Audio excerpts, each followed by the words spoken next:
Folks, welcome back to Chris Wyatt Reports. I'm here with the leader of the Democratic Alliance, John Steenhuisen. John, it's a pleasure to get a chance to talk to you this evening. Yeah. Thank you very much. Great to be with you.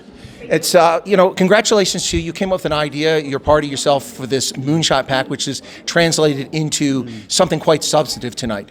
Yeah, of course, and it's great that it's got here. When there were many naysayers who said it would never happen, that many people said many of these parties wouldn't be able to end up around the same table. But here we are with the signed agreement and some momentum, and I think it's going to go forward very, very nicely into the future. And obviously, we'll add some more heft and parties to it and grow it and make sure we can get that majority of 50% plus one. Well, Professor Gomeda said that in the negotiations there were some contentious points, but what we saw out here were 7 parties that seem united in a vision, a statement, and values going forward. Yeah, I think that once you get around a negotiating table, you can find that there's much more that unites you than divides you. And I think that these parties that we hear understand the terrible predicament that South Africa finds itself in.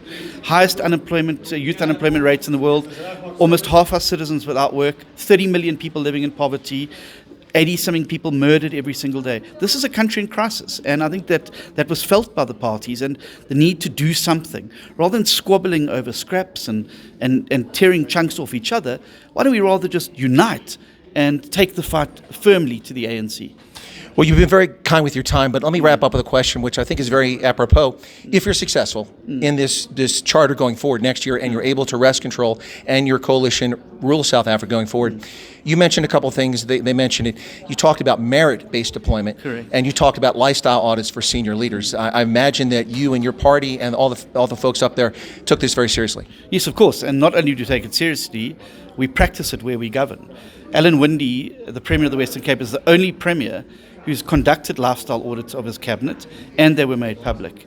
Secondly, we focus on merit-based appointments, appointing the best people for the job, for the right reasons, to ensure that we can get the right results. And it's not by accident the Western Cape is the only economy that's growing. It's not by accident it has the lowest unemployment rate. And it's not by accident that the crime rate's reduced by 14%. These are deliberate policy decisions that have been that are birthed out of making sure we appoint the right people and ensuring that we hold our politicians accountable. Well, John Steenhuisen, you've been very kind with your time, as I said, and best of luck going forward. And congratulations on what may be an inflection point in South Africa's future. Thank you, sir. Thank you so much. Cheers. Okay, thanks.